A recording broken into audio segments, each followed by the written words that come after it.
turaziranye, abo tutazi byenda baranatuzi, ariko by'umwihariko ndashima Imana kuko tubashije kubona akanya kugira ngo tube hano muri iki giterane cya Aline. Muzukuri nguko babivuze baduhamagara numvaga bigoye, noneho nyuma yo kuduhamagara bigora cyane. Ejo sajya none ni yinga, ejo ni posho fatwa na gripe, abandi barwaye za gripe nje ndasigara. Noneho igiye kumfata izifite ubukana buremereye. Uyu munsi mu gitondo hari ahantu nari kubwiriza ndahasibya kubera ukuntu naza numva meze, ndavuga ati birarangiye. Noneho bigeze aho ariko kuko nari ndi kumwe na Paul, nababwiye ati nitutazana na Paul sinzaza, ndamwemera hari ibintu ari impano Imana yamushizemo nkunda cyane kandi nemera umuntu mu mpano yiwe. Yesu ashimwe. Noneho rero anyemereye akunda kugira nawe isafari nyinshi, ngira Imana noneho bibari hano. Ndavuga ati ntacyo ninshika nubwo ntavuga waraharakora. N'ubu rero ngiye guca umukero kugira ngo musigire umwanya akomeze. Amen. Ejo bundi ngira ngo mwabibonye ku mitandaho, hari umwana wacu wapfuye muri Amerika, umuryango wacu mutuye hano barimo bararangiza ikiriyo. Uriya n'umwana wo muri famiye neza. No kuvuga ngo biragoye, byari bingoye kuba hano, ariko twaje tuzana n'umudamu bagenda hari ubwo naje nindangiza turangizanya amateraniro kugira ngo mpagere n'umuryango wacu nawe wagihura n'ibintu biremereye. Kuhaba rero kwacu ni ibintu by'ingirakamaro, ariko kuko twamenye Yesu turavuga tereka tuze tubone kuhagera nyuma. Urumva ko mu by'ukuri twigomwe byinshi kugira ngo tube hano. Amen. Ndashimira Imana kubwa Bizimana. Paul ni inshuti yanje, naramukundaga kuva kera, kandi cyo namukundiraga nasanze ari cukuri. Noneho ubu nyuma turaturanye, inzu yanje ni nkiyi, iyiwe ni nkiyi. Noneho nsanga ibyo nageza mbona kibakure koko, kandi buryo iyo waturanye n'umuntu uri muguze umumenya. Ndamukunda cyane. Ndashima Imana ko ubu turi kumwe, hari mu muhana turaturanye, haba mu itorero turi kumwe. Imana ishima. Emwe nti mwobyumvaga kuko hano yavuye nti bobyumva cyane, n'abadaturanye nawe nti bobyumva, ariko bamwe bazaba nuko niko biza bimera. Ndashima Imana ko twazanye rero ubu turi kumwe hano, nawe ndumva igikorwa kiragenda neza. Ndashima Imana kubwa pastori ndetse n'umukozi w'Imana Aline hano. Yesu ashimwe. Yesu ashimwe. Ako muzi ukuntu twagaza twikiriza amasiroga. Jewe nabyinaga amasiroga. Amasiroga amwe y'amabuto. Hanyuma y'ubu muri mukubyina ndi muhembwe, nagaza nkubita ukuguru nkama mpembwa. Nahembwe kera nagaza ndirimba amasiroga, karirimba za ngo ni zande za sukuma mudele kololo zari bikomeye ico gihe. Amaze wazuvuga ngo nyenye, ukamumva igitaka kiranyeganyeza, wavuga ngo Mobutu oye, abagore bitambare bazazaba bija gusiruka. None ngo turavuga ngo asifiwe Yesu, ngo amen. Mureke nabi, asifiwe Yesu. Hako kayore muri abambere. Noneho Aline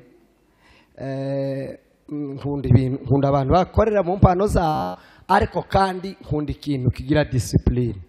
Aline turaziranye, nari namuzi imbere yako iyo ntiyaranzi ahari yamenyeye hano, ariko kandi iyo tuvuga ibi ntago tuba tubivugira kugira ngo byenda abantu bagire ngo hari intambwe abantu baba bariho, hari abandi bato basingira, ahubwo tuba tugira ngo twigishe generation zacu n'abakozi Imana irimo kuzamura kugira ngo dukurire muri discipline y'amatorero, muri discipline y'abarezi. Nico nashakaga kuvuga, y'abarezi. Yesu ashimwe. Pastor yarampamagaye ambwira ko ari igiterane cya Aline. Tabatse Aline usanzwe arutuziranye, impamvu atampamagaye kandi nico nkunda.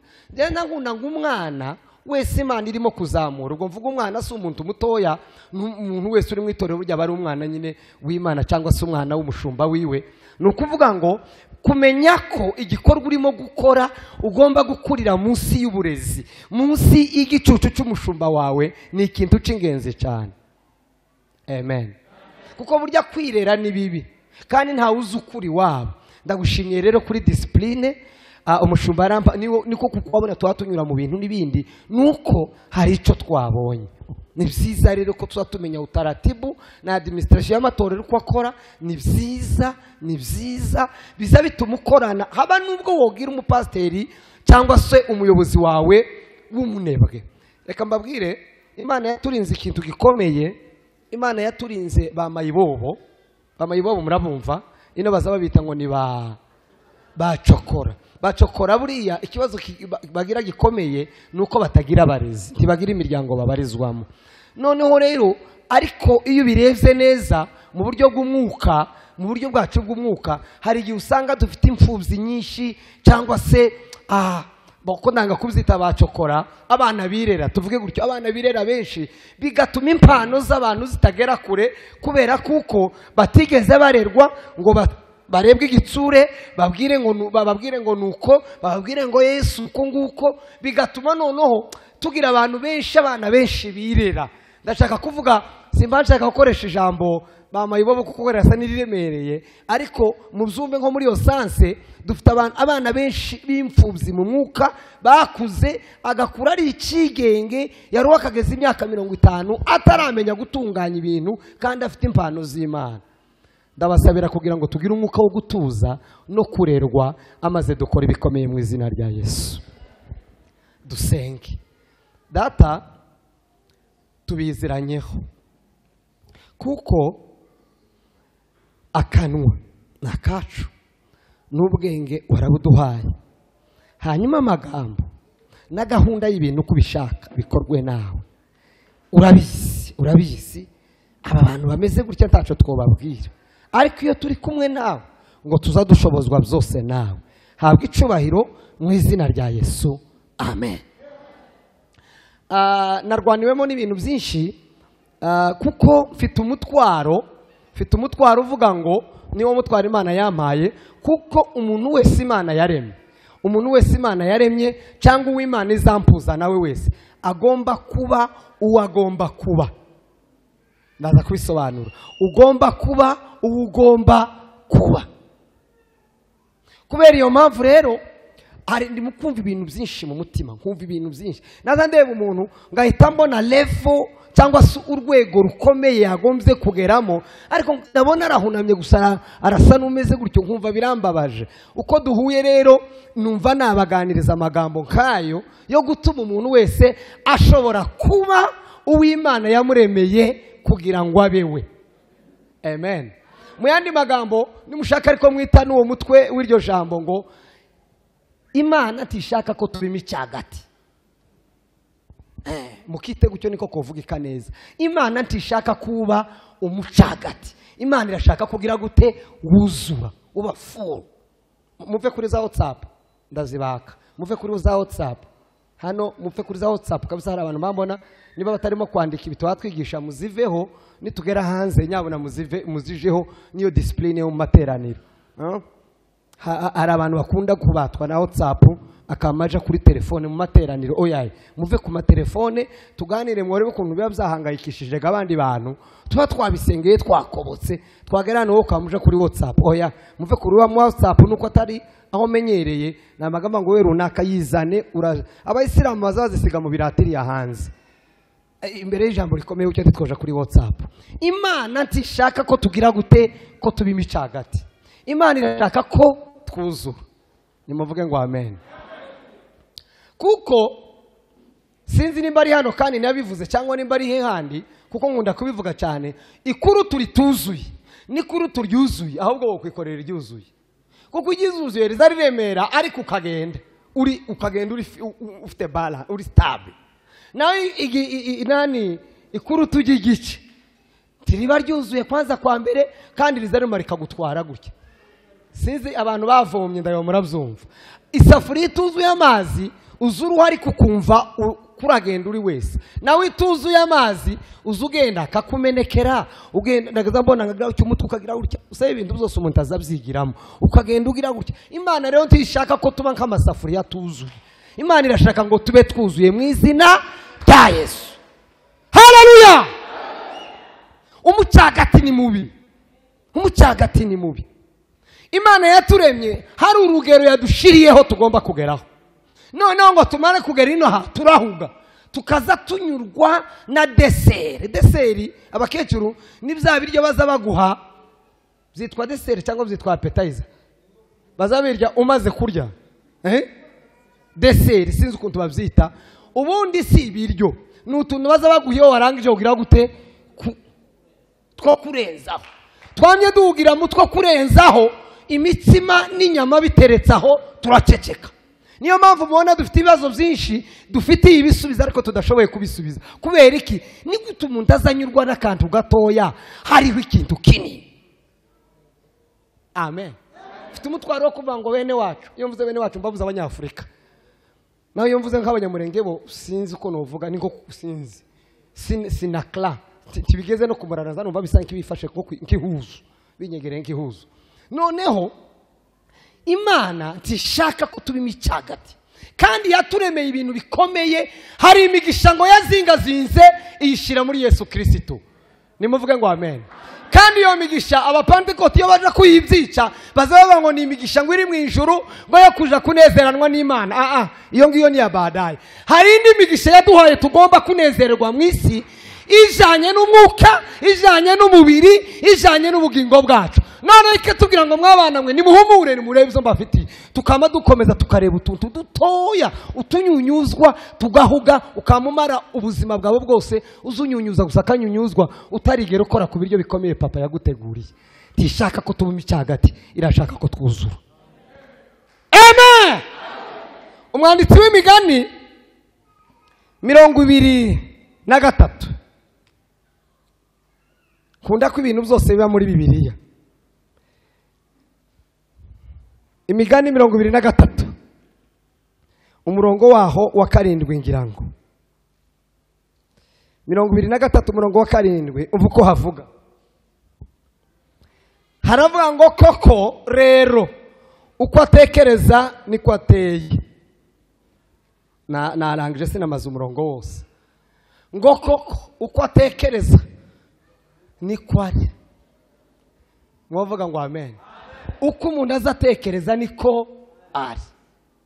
Nushaka ntukanyangire kuko ndi igikara cyangwa ndi inzobe uzanyangire ibitekerezo byanje.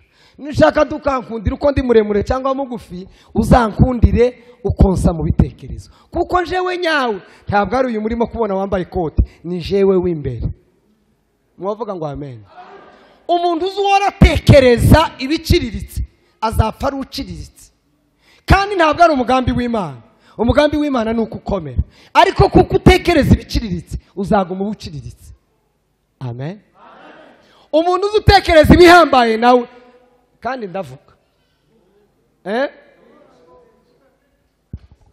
Umuntu nawe uzutekereza ibihambaye azakora ibihambaye ntaba yibye, ntaba yagiye mu kuzimu, ntaba yamenya amazu y'abandi yatekereje. Abakomeye n'aboroheje icyo barushanwa ni ugutekereza. Abakene n'abakire icyo barushanwa ni ugutekereza. Nimuvuge ngo amen. Abageze kure n'abageze hafi icyo barutanwa ni ugutekereza. Ikiza kimbabaza iyo watekereza ibiciriritse nanone uzuruha ariko ukaruha ntaho wawugera. Nicyo kiza kimbabaza. Ukarushwa n'ubuciri no guciririka. Usaye ni igitangaza. Nanone uzutekereza usaba ibiciriritse ndetse n'inavyo biza bibabaza cyane. Umva mbabwire bene data muri Yesu Kristo. Mworebe ukuntu dukomeye. Mwovuga ngo amen. Baza mugenzi wawe ngo nikuze utekereza. N'amatangazo. Umuntu uzutekereza ibintu bijanye n'imirire tuzigera uyibura nunayibura saa 6 nimugoroba uzayibona. Ariko nta kindi kirenze ibiryo uzabona uzagumana ibiryo. Abantu bahora batekereza amahuzo uzambara icyo naza kundira inganda zizazihagarara zizasohora wambare imvi z'uruyenzi uza wambara nta kindi wagezeho. Abantu murimo mutekereza protector ariyo mwamukora muzoyicuruza uyicuruze telefone zose zure zambare protector yawe ariko ari yugumaho. abantu barimo batekereza kwishyura amazu, uzishyura iyi uyivemo, wishyura indi, wishyura indi, wishyura indi, uruhu usaza usiga abana babishyura.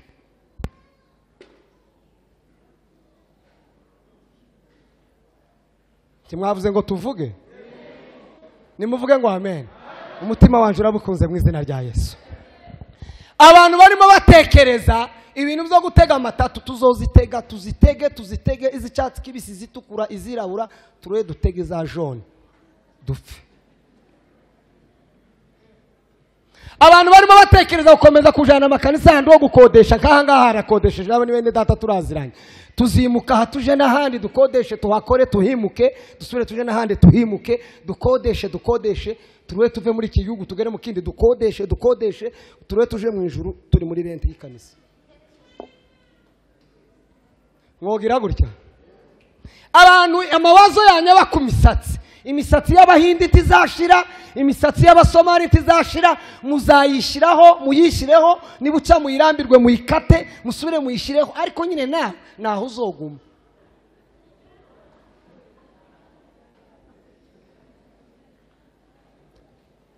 None sinzi ko bimeze, mwovuga ngo amen. Wokumva ukuntu umutima byabikubita.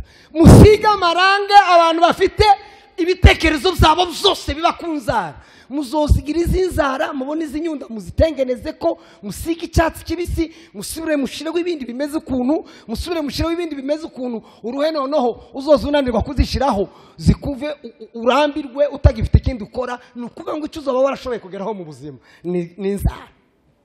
Ibaza umuntu nkawe ngo ikintu gikomeye wagezeho ngo nukumenya gutengeneza inzara.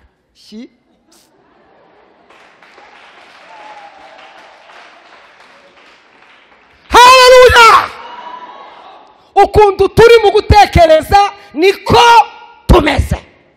Abantu bo nyine ibitekerezo byabo nukugirirwa neza, twebwe turabakene, twebwe nta kundi twogira. Nuko uzaba umukene, umuntu azoza guterera intica ntikize, akudonyere, igihe warugiye guhaga subize yafundikire, usubire usabe baguheze, usubire ugarure, bagarure, wamuhora gusa ni mpa neza, ubuzima burihe burangira ari muri mpa.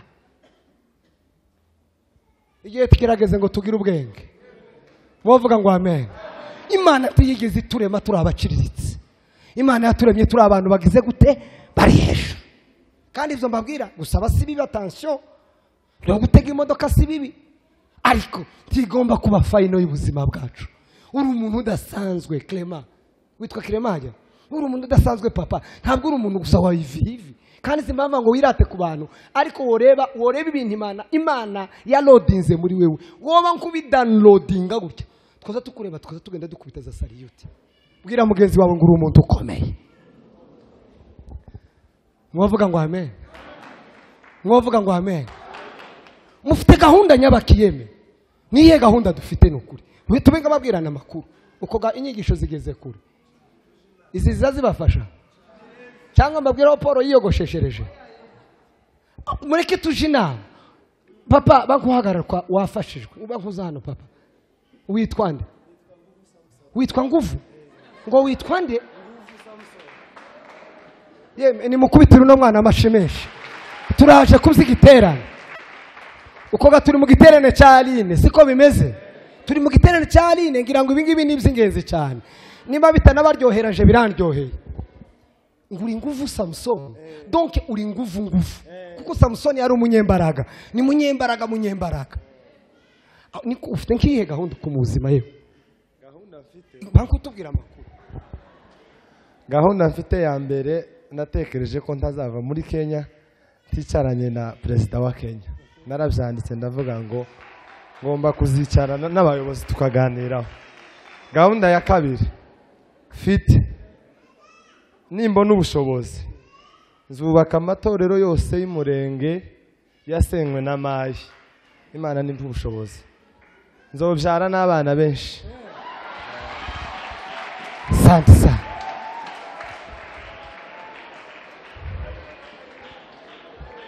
Niko Nguvu we, ikintu ufite kuzabwira ubu nyine umuntu aguhaye uhuru, ufite icyo wamubwira? Sawa. Musure mu mukubitira amashi. Ngo nagira ubushobozi azubaka. Ngiye kuguhanurira. ubushobozi bukurimo mu izina rya Yesu.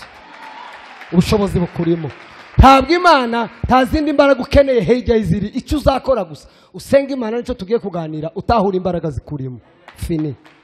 Hano nta muntu n'umwe ugomba gusaba imbaraga ziva mu ijuru, zaraje ziturimo. Abaefeso 3:20 haravangwa Imana ibasha gukora ibirenze kure ibyo twibwira ngo nibyo dutekereza, kandi ngo ibikoresheje iki? Ibikoresheje iki? Imbaraga zikorera muri bande. Imbaraga ziri muri bande. Uzukundu narakobotse ngo Mana we nohereza imbaraga, nawe yarazinyohereje. Ubu ko ndayibwira ngo Mana we mpishurira imbaraga zindimo. Fini. Nanga umuntu uciriritse haba n'Imana ntimukunda. Mwavuga ngo amen. Tugomba kuba abantu bageze ku kigero tugomba kugeraho. Mwavuga kandi ngo amen. Abanyafrika tugeze igihe tugomba kudevelopa imitekerereze yacu, noneho ikaba miremire cyane kurenza uko twatekereje n'ikindi gihe cyose, kuko dufite retard, dufite ubukererwe budasanzwe. Hano abantu bose hano kuturi hano twese dufite impano, ni nacyo cyatuzanye n'impano ya mwene data. Ariko niba uri mu gutekereza kuririmba gusa, ukaza utekereza ngo uraririmba hano muri tabernacle, nuko fini. Utawutekereza ikindi kiri imbere, uzaririmba imvi nizimara kuba uruyenzo nariko gufata mikoro, kandi nta legacy, nta tuzaba warasize mu isi. Tugomba kuririmba, turirimba turangiza iyo tuzanaririmba. Mwavuga ngo amen. Ari abantu nukuvuga ngo yateye indirimbo nuko abageze kumwisho. Impano yiwe iyo abonye abantu barakubisa amashi ngo papa nuko umva mbahanu mbabwire ngo abaririmbyi mwe mbahanure, niko basaza bazo bavuga. Hari ibirenze gukubitirwa amashi. Hari aho bigomba kugera impano yawe ikomongana mu isi yose mu izina rya Yesu Kristo. Imana ntigeze iduha impano za average, impano za 50/50. Yaduhaye impano 100%. None twebwe turi mu gukoresha 20 wakakuje ni 20%. Abimana yahaye gahunda yo gucuranga.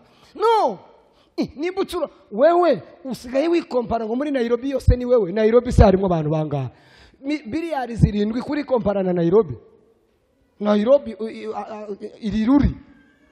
Ubundi se kuri kompara n'abandi gute ngo wagize gute? Ngo muri Grand Lac oya. Wewe ahubwo ikomparinge wigereranye n'imbaraga Imana yashize muri wewe. Uvuge ngo ari ku muziki Imana yashizemo ugeze kuri uwe rwego. Amen. Twego abapasteri y'umuntu agize Imana akabona ikanisa rimeze gutya, nuko uzamuvuga ngo abakristo bose nabanje sawa ukama wumva wabaye ikindi kintu kiraho. Aba umwe ni mwinshi n'abangaba ni benshi, ariko hari urundi rwego rukomeye Imana igushakaho. Nimuvuge ngo amen. Ko ndabatera amatsiko, nimurangirize mu yandi maso, nimurangize ibintu Imana idufitiye. Imana ifite ibintu ko birarereta, naho twebwe turunamye ko turatora twatakaye hasi. Hari ibintu bikomeye Imana idufitiye. Mbabwire bukeya kuri ibintu bijanye n'impano. Tuntu dukeya tujanye n'impano, tuntu tubiri cyangwa se ni nka pwezi 2. Iyo uja gukomera hari ibintu 5 kugira ngo umuntu abukomeye. Ndavuga kimwe kugira ngo umuntu ukomeye, kandi murambabarira sindimo kuvuga gukomera mu isi ngo abantu bagukubitira amaje. Gukomera kuzuye ni ukuba w'Imana yashatse ko we wuba. Amen. Ariko ni bitangaza. Ugomba akanya ngo ngende mbabaza umuntu wese ibyahatekereza. Ariko Imana ni gitangaza pastor. Woba nkuzana k'ibintu biri mu mitwe y'abantu no mu mitima y'abantu. Kuwoba nkukurura nk'ibintu bindi makabikubita nk'ahantu. Yabahinka. Abantu bamwe bakwa amabara. Haba naje nora. Kuko ndanumva haremereye, nzanumva harimo ibintu bidasanzwe. Ba papa na ba mama biti ko muratekereza iki muri no minsi. Nuko kose. Uko nyine. Yewe uko. Ariko rino. Havuga ubutumwa bw'abazatera ubwoba nimwe na rimwe. Mwavuga ngo amen. Reka mbabwire iki kintu kimwe mu bintu biza bituma umuntu akomera. Nababwiye ko ari 5 ariko ndavuga kimwe, ni ugutahura impano yawe. Gutahura no gukorera mu mpano yawe. niko ndi buvuge gusa, ibindi ndabireka. Gutahura no gukorera mu mpano yawe. Bwira mugenzi wawe ngo tahura kandi ukorere mu mpano yawe.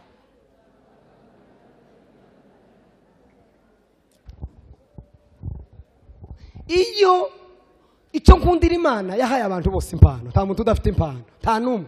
Kera twagaza tuja gusaba impano, naho Imana yaraziduhaye turazifite, ariko hari ibanga rikomeye mu kuyitahura. Sinzi niba ndibona umwanya wo kubabwira uburyo wamenya impano yawe, kugira ngo iyo mpano numara kuyimenya uyikoreremo. Burya impamvu muzamubona akabumbu kaza kagenda neza, impamvu umupira uzuryoha, nuko buri muntu aba yafashe nimero yiwe. Bose bakinye kakandi kiwacu muri Kongo tikaza karyoha, muzamukubitana mukagongana mwenyine mugatsindana. Ariko ikiza cy'akabumbu no gufata nimero. Umuntu wese hano afite nimero yiwe mu izina rya Yesu. Mu bwami bw'Imana ufite nimero yawe, kandi iyo nimero yawe ni impano Imana yagushizemo. Amen. Ugomba kunyurwa nayo wamaze kuyitahura, ukanyurwa nayo, tugakinire muri nimero itari yawe. Niko kwambara ipatari kuruta, iyo itaguteze izakuvamo mu bantu.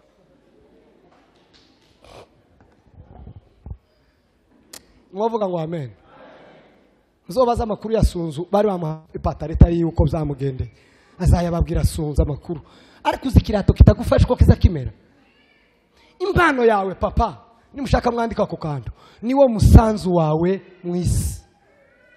Impano yawe niwo musanzu wawe mu isi. Ariko nkunda abantu bakunda ijambo ry'Imana, Imana ibaho umugisha. Impano yawe niyo musanzu, niwo contribution yawe mu isi. Aho impano yawe nirwo rufunguzo ruza ruguza n'abakomeye. Imigani 18:16. Impano y'umuntu ngo niyizi mucira inzira, kandi ngo ikamuhuza n'abakomeye. Aho none ukuba ngo utaratahura impano yawe, uri mu kiditi ntanzira wobona, kandi uzohora uhura naboroheje. Cyo ni ijambo ry'Imana. Kugira ngo umenye impano yawe, mbabwira utuntu dutanu twihuza. Akandu kambere, ugomba kugira ubushake bwo kuyimenya. Ugomba kugira ubushake kugira ngo uyimenye. Nutagira ubushake bwo kumenya impano yawe, tuzayimenya. Aka kabiri, ugomba kumenya ikintu ukunda gukora cyane. Hari ikintu ukunda gukora utabihatiwe, utabyingingiwe, utanabihembewe, ukumva uragikunda. Yewe tuzuna abantu umushahara ni ikintu uzubitekerezaho cyane. Akazi kose uzukora ukumva ukeneye kuhembwa, simbizi nimba ari impano yawe. Ariko impano yawe, waba uri mu gikoni, waba uri hehe, akona uzawumva ukazo kuvunda ukaratera turirimba. Kuba Jaline yokubwira ngo kuva na kera nakundaga kuririmba. Haba nigihe nabaga nagiye munkwi nakundaga kuririmba. Tukomeze turebe hano protocol iragumukora akazi kayo. Yesu ashimwe. Bikomeze murebe hano. Bene data Imana ibaho umugisha, karibu cyane, mbonye nabi wacu. Noneho rero ako nakantu ikintu umuryo ukunda mu buzima nico. Akandi ka gatatu, ubuko ndababwiraga amabanga kugira ngo umenye impano yawe. Ubu nyine bakubwiye ngo imirimo yose ihembwa cyo kimwe, wokora uwuhe? Wokora uwuhe? Bavuze ngo twese ni 50,000, kwaba gucuranga, kwaba kuja muri ofisi, kwaba kuba ministre, kwaba kuba depite. Ako kazi uzawumva, icyo kintu wumva wokora mu mutima, uzarebe neza ikirimo impano yawe. Hari abantu bagiye biga za section badakunda ngo nizo zigira amafaranga. Izo ni za section, izo ni za job, iyo ni imirimo mushaka, ariko ntabwo mwagiye mu by'impano. Kandi umuntu yagombye kwiga bijanye n'impano yiwe. Yesu ashimwe. Akandi kantu ko gufasha, uzagenzura iteka ikintu kiza kikubabaza iyo cyakozwe nabi, cyangwa iyo kitagenze neza. Ndabaheza urugero. Ikintu kiza kikubabaza cyane mu buzima kitakozwe neza cyangwa kitagenze neza. Uko ari abantu kuva bagera muri Kenya tibarababazwa n'ubu bucafu buhaba.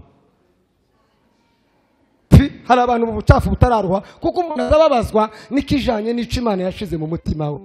Tukanangayire ngo se nigutenje we tambabazwa niki, si ibyanje. Hari abantu intambara ibaye, hakuri turacari kumwe se, hakuri intambara yabaye muri Kongo. Umwe wazaye amaguma kuva ngo kosa abana ko bararya iki, nguko abana ko bararya iki, nguko abana ko bararya iki. Uwo muntu afite impano yo kwita ku bana. Ukama wumva indi wakavuga ngo kusego abagore batwite ngo noneho baragira gute. Wewe nushaka ubirebe neza ufite umutwaro w'abagore batwite. Ukama wumva indi ukarava abantu babahema ngo bishwe n'iki biriya. Ufite impano ntukunda karengane, ushobora guharanira uburenganzira bw'abantu. Undazagera hano mu ikanisa akazabona intebe ngo ntizimeze neza, akazazireba akabona ushobora kuba ufite impano yo gukora protokolo mu ikanisa. Abandi basabagera hano ukazabona karagiraho cy'amaboko mu kirere, karagiraho yewe uri umucuranzi nushaka ubyigura umucuranzi. Abandi bo tukanezerwa ukazabona kararangiza hari karibaza iby'umukuntu bitabigenda neza. Byaho kibivuga nawe ukamubona ngo yo uri sonorizateur genda hari yari huguma natwe turirimbe abandi babwirize mu izina rya Yesu. Impano yawe ni iyihe? Amen. Imana yabikubwira ko nakandi kantu. Imana yabikubwira binyuze mu ijambo cyangwa binyuze mu buhanuzi. Haba n'abantu. Niyo mpamvu nababwiye ngo muzamukunda tuze dukunda kurerwa. Umwungeri wawe ashobora kukureba gutya cyangwa inshuti yawe ikuzi. Ni wumva arakubwiye ngo yewe ntukasugira gutya ibyawe insambona ari ibi. Nushaka ubanze witonde. Umuntu wuzuye umwuka wera yo kubwira impano yawe. Amen. Niyo mpamvu Samuel yumvishijwe kamaze ngo yewe nusubira kumva iryo jwi uvuge ngo karame ndi hano mbwira abakozi b'Imana. Ariko se barababwira baradufite twe twabaye amababa baratubonera he. Ariko iyo warezwe neza umwungeri azaza akama kwitegereza akakureba akavuga ngo wewe nubwo uzuguma kuririmba kira ntabwo ari ibyawe, icyawe nivuga butumwa binyuze mu ijambo genda mu Masayi. Mwavuga ngo amen. Tahura impano yawe. Nimba ushaka gukomera tahura impano yawe.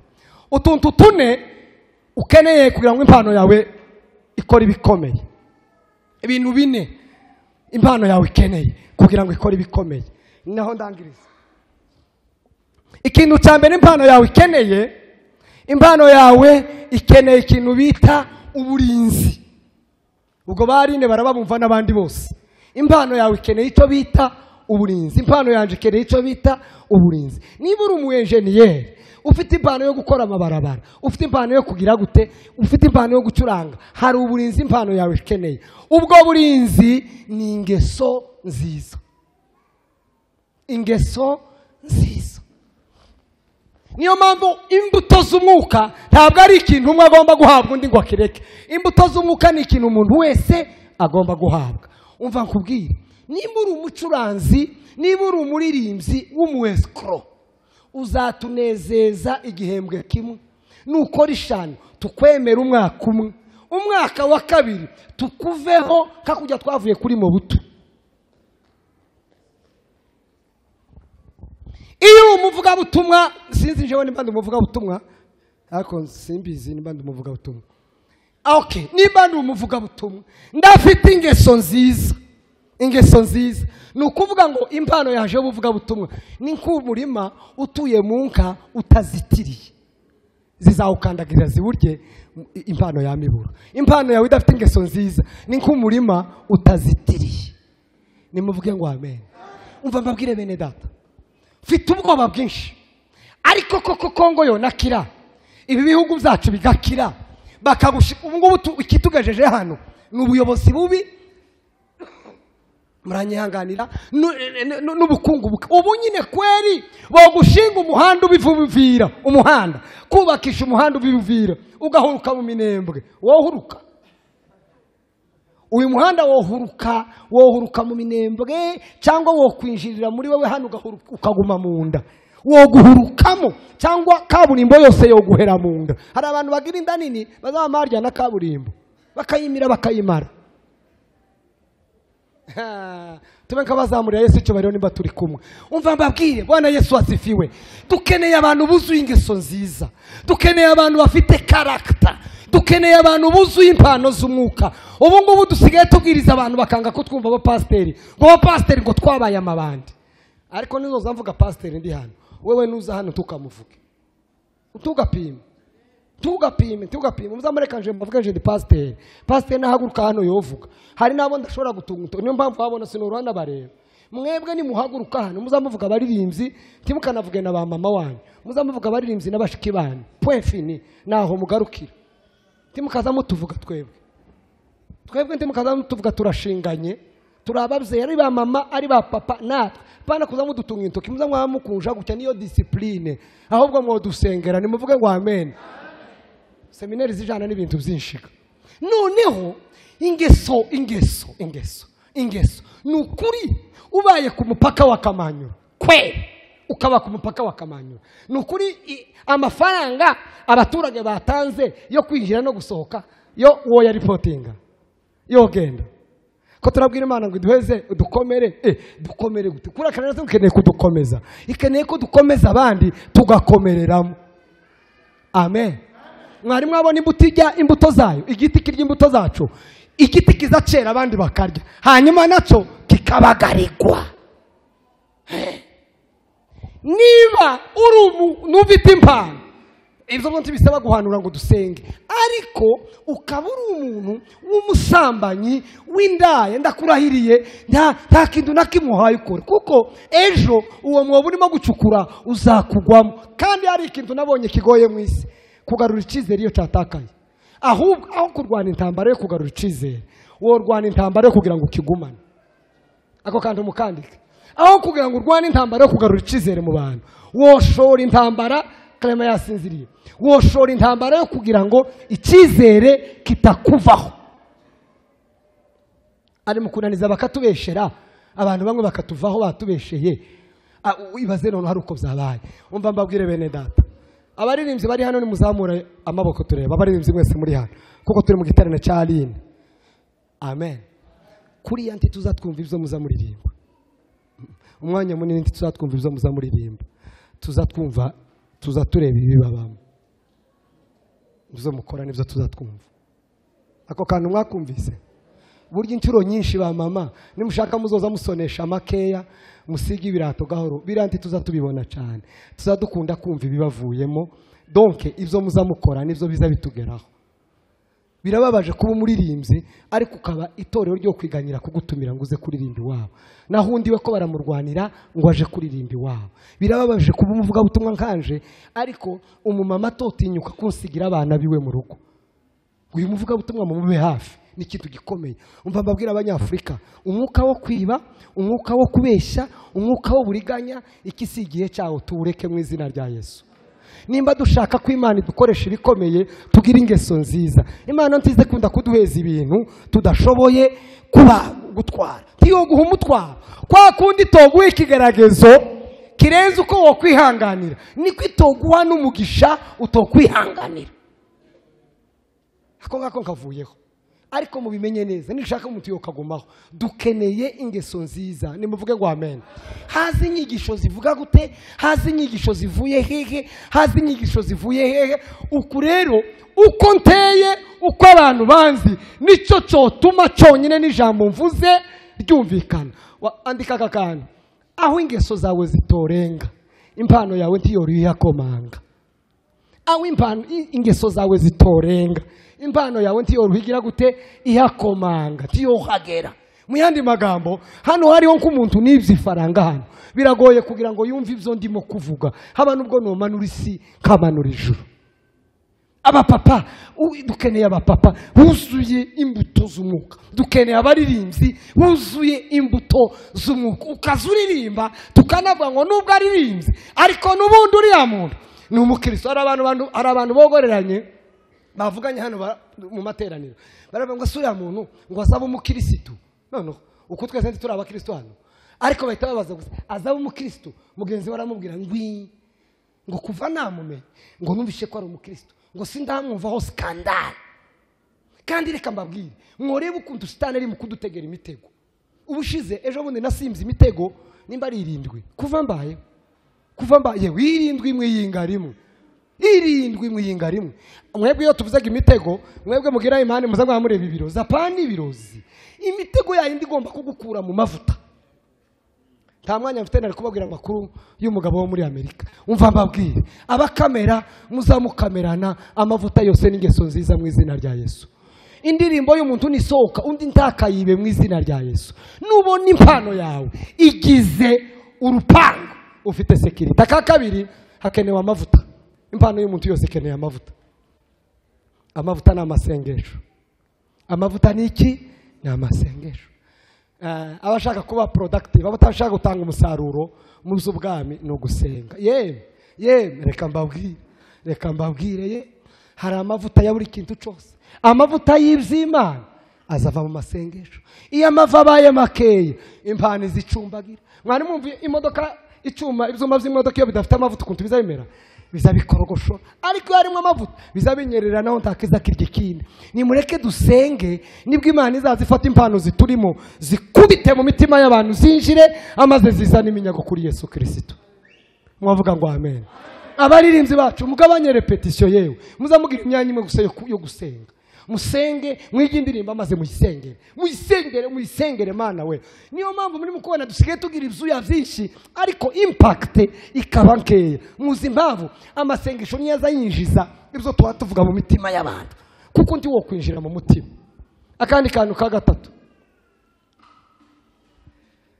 impano yawe ikeneye ityazo. Impano yawe ikeneye iki? Ityazo. Itupa cyangwa se ityazo ni inyigisho, uburezi, amahugurwa, ibyo zose. Mbega ko kantu kundi katogoye muri iki gihe. Uzi kurimo gusanga twese twarabaye ba maître.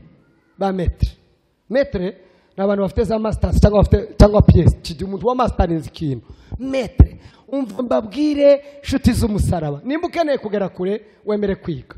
Niwanga kwiga ubwo uzaba ugeze hagufi naho uzagarukira. Impano yawe yose ufite uzakunde kwirererwa munsi y'umwungeri cyangwa undi muntu wawe kurera. Abana bacu mwese n'abantu bakuze bari hano, mureke twemere kwiga, duce bugufi, twige dusengerwe, twige dukurire. Ntawuzi usumba bose, hari aho tugomba gukurira. Nusanga umuntu afite icyo akurusha ureka kwigisha. Nimba yiswe n'umuyobozi wawe umucire bugufi. Umwuka wa bene Kora wo kugumuka tuwange, umwuka wa bene wa Eri wo kudacaha tuwange. Mureke bene wacu, reka mbabwire nakangaka mwavuga ngo amen. Kubera kutarerwa ibintu biri mu kuvugirwa mu materaniro ntibibaho. Iriya ni ikibazo cyo kwanga kurerwa. Nta muntu uhagarara materaniro ubundi iyo ufashe mikoro iyo ukundimo kuvuga ntimugire ko ndavuga gusa ko muransoma ndavanga bamwe bampaye 0 abandi 5 abandi 10. Kubera iki? Ko ndasohora ko ndavuga. Nimushaka kuvugira hano tubigabanye, manze mureke dukure mukagira Imana. Nimureke turerwe. Umuntu ari mu guhagarara hano ku gatuti yakubita ikijambo akamata 6 kuri WhatsApp. None ubu ngubu twese twageze garutari imwe ni WhatsApp. Uko impamvuga mu kandi kanya biraba byagezeho. Noneho rero yeme mwavuga ngo amen. Mwavuga kandi ngo amen. Ndabizi durashaka. Nzambabwira ubuhamya bwanje. Nigeze kuzamvuna intebe nkizi. Nigeze kuyivuna imwe, navunye imwe. Ngo umwuka wasaza, umwuka uzusara nkavuna intebe.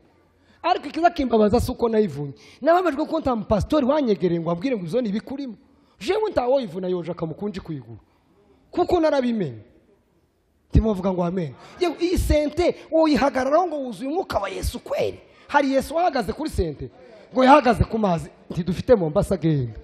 Hogarara hejuru ya Mombasa. Kuraza kuduhagarira kuri sente ndetse n'abayivuza ntimukaza mukubita cyane. Muzamuca amato.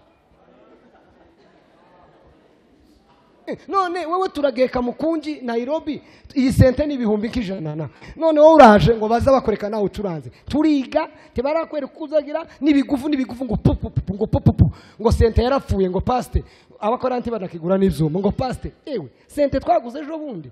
Nimureke kwica ibintu nabi, ibintu byose biza byigwa mu izina rya Yesu. Mwavuga ngo amen. Cyane ho nuko ntinze hano attention. Abantu mufashwe n'umwuka wera akariro gakeya na feri.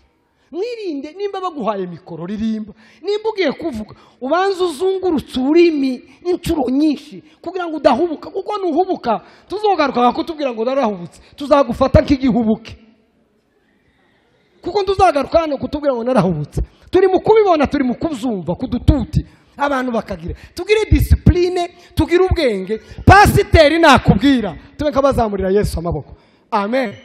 Pasiteri nakubwira ngo wa mwana we ntibaza bigaragura gutya mu ikanisa, ntibaza bigaragura gutya, tukamuga ngo mva ngo abantu babanebwe. Sha n'umunebwe umuntu urutaso, umuntu wageze ahangaha wowe noneho byemere, genda uje izambabwira neza, muzamugenda mwigaragure mu ndegu, mwigaragure mu byumba byanyu, mutembagare mu mutembagaze n'amabuye. Nitugera hano hari abantu badakijijwe, nusimba mbabwira amakuru nukuri. Hari umwe nabwiye mu ikanisa utagasubire kugaruka, hashize imyaka 7 ntaragaruka. Yaraje anyitira abantu ngo bafite ngo duhanga twimbwa mu ikanisa, ngo ko baraza duhanga twimbwa, ngo ko murandeba, ngo ko muramana na televiziyo. None wahagaze hano ngo nditukurebe, guhera uyu munsi tukagaruka iwacu. Imyaka 7 irashize. Ko muragira ngo nomenya wa wundi wavuze ngo mu bapapa duheze Imana icubahiro, ngo mu bajene duheze Imana icubahiro, ngo agere mu bamama ngo mu barozi duheze Imana icubahiro. No Rwanda kakagera ku buryango w'ikanisa, bo mufatira muri stage ya Gitengere. N'abazagera iwacu muzamuzana utaratibu. Twebwe kubona abakristo biza bitugora, tidukeneye ababasitaza. Bagira ibibiza bibasitaza hanze, iyo bageze mu ikanisa tuzatububaka. Haleluya! Baba baje kubakwa, tibaba baje gusenywa. Kandi twebwe tidukunda gusaba Kristo. N'abapagani muzamuzi wacu, twe dukunda n'abapagani. Tituri mu kuja kubashaka amasayini. None barizanye, none we kurabirukana. Karibu bantu bose. None ba papa ndarangije, dukeneye Imana ikeneye kubakoresha irikomeye. Nimwemere kuja ku ntebe mwige, mwovuga ngo amen. Pasiteri nakubwira ngo icyo kintu watangiye ni cyiza, ariko kugira ngo kigere kure ugikoreshe gutya, wama wemere ufite umutima wo kuja kure. Imana izagucira inzira. Nubwo pasiteri bafite umugambi mubi, uzawunyuramo. Erega kurya uzubona igishimbo kiza kimera, ubutaka ntibuba bwemeye, kiza kibumena. Nari mubwiye hari abantu bazagira ibibazo ngo bafite abapasiteri ngo babangamiye. Oya, uzugira ngo igishimbo kimeze umugondoro, uzugira ngo kurya ubutaka buba bwahawe ruswa buba bwemeye, igishimbo kiza kimena. Impano yawe izamena, igere kure. Tulia tudukeneye abana bapfa bakiri batoya, mwitonde. Simuth akariro gake na feri ba papa, muzuzwe nibakubwira ngo ruga nziza ivugwa cyane ugabanye. Niwere kukazibona ibintu bakavuga ati iba witonze ibintu biza bivugwa, apana kuba ngo asigaye atambarirwa abarozi. Oyesha suko n'ubwenge hakenewe kwiga ibi bintu ko birabafasha se. Mwovuga ngo amen, mwovuga kandi ngo amen. Akanyuma nari mvuze uburinzi, ityazo, navuze n'amavuta. Reka mvuga akanyuma ninako nari natangiriyeho. Impano yawe ikeneye nimero. Impano yawe ikeneye iki? Nimero. Impano yawe ikeneye nimero. Ngiye kwegereza Bizimana. Impano yawe ikeneye nimero. Dore mbereke. Ubu dufite ikibazo, umuntu ari mu kuba protocol, akamuvuga kera ngo agiye kuba ngo diakoni. Yaba diakoni atikera kuna sati y'ubwarimu. Yagera ku bwarimu ngo kera n'ubupasiteri. Yagera ku pasiteri ngo kera kuna ba revera. Yagera kuri revera ngo kera ko yabaye bishop. Yagera kuri bishop ngo yabaye, yava kuri apotre akavuga ngo agiye kuba muzoruha mube ba Yesu, cyangwa muzaruha mube ba mareshali. Niyo wari warahekeje ibiti byose. Mwari muzi ko nta giti kiruta ikindi. Mwovuga ngo amen. Reka mbabaze, buri umunyezamu na rutahizamu na defanseri n'ababo hagati, ninde mukinyi w'ingenzi? None ninde wabwiye ko mwikanisa ngo pasiteri ngo arutwana, ngo mwarimu ngo arutwana? Ni inshingano, ariko titre zirangana zose. Niba uri umuhuduma aribyo byawe, uzabikora uruhupfa. Ta promotion bamukuva mu muhudu ngo turashima Imana ngo yabonye promotion. Wabonye promotion kuba nabonye na hano mwanditse bishop, sindi bishop, ndi pasteur gusa. nabyo muzamubireka, muzamunyita mugwaneza. Nta kindi utira kwitwa mugwaneza. Mwavuga ngo amen. Taco kuko ntibikubiye muri ngo bishop bwa bishop mwe tuzarwa tube ba marshal hano muri Kenya hari imyuka iteye ubwoba, umwuka w'icubahiro w'amatiti. Jewe simvavuga ko aya mazina ari mabi, ntimunyumve nabi, ariko kugende iyo washaka icubahiro ukoresheje izina uzapfa ntacu ubonye, ariko iyo umanuka usavinga Imana iziguha icubahiro. Waruzi ko duhetegeze icubahiro. Haleluya! Waruzi ko hari ubwo muzamwumva bavuga ngo Reverend Apostle Moses wo muri Bibiliya, hari umva bavuga ngo Archbishop Yesu, tuvuga ngo Yesu w'i Nazareti iyo dukoze ishano. Nimuvuge ngo amen. Haba na Pahoro muri biriya ndimi byanditswemo biza bivuga ngo Pahoro intumwa ya Yesu. Apana intumwa Pahoro. Attention, sindimo kuvuga ngo kwitwa apotre, kwitwa pasteur ni bibi. Nanje ndi pasteur. Ariko reka mbabwire, tugabanye umuvuduko wo gushaka amazina, ahubwo mureka amazina yongera umuvuduko wo kudushaka. Amazina agira umuvuduko wo kudushaka. Azatwita baruwa uko batwita kuko barabona turabibereye, turabikwiriye. Timozamuriya Yesu cyubahiro. Nayo ibintu byo kwirirwa dushaka amazina, mwitonde ba papa, nimureke dusavinga Imana. Aline, Imana yaraguhamagaye. Narimo tukagurisha impano, narimo tugakunde kunezeza abantu, narimo tugakunde ngo abantu bagukubitira amashi. Iyo bagutereye gutya baba bagiye kukurekura, unezeza Imana yo mu ijuru. Ikindi cyongeyeho ugiriyerekwa. Icyo ni ikintu ntazamara inyigisho ntavuze. Ugiriyerekwa. Nimba wawe uririmba hano uvuge ngo mu myaka ingahe nzaba mpangira gute. Imana yo mu ijuru ntizishigikira umuntu. Imana ntizishigikira umuntu. Imana izishigikira iyerekwa. Imana ntiyoshigikira Yoshua, izishigikira kugeza abantu muri Kanani. Imana ntiyoshigikira Mose, izishigikira gukura abantu mu buretwa. Haleluya! Tigukunze papa, iragukunze ntukicike, ariko ikishaka izi supporting vision. Umuntu wese udafite vision tiyitegure guterwa inkunga n'Imana. Nimwakira ijambo ry'Imana.